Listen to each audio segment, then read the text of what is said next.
You ask Tiger to solve. This deals with linear equations with one unknown. The final result is d equals 2 over 3.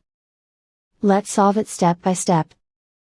Group all constants on the right side of the equation. Subtract 7 from both sides. Group like terms. Simplify the arithmetic.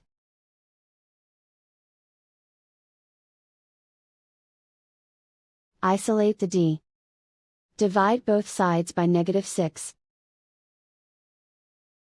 Cancel out the negatives.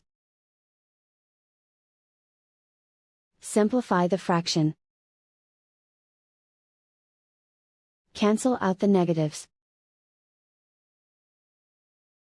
Find the greatest common factor of the numerator and denominator. Factor out and cancel the greatest common factor.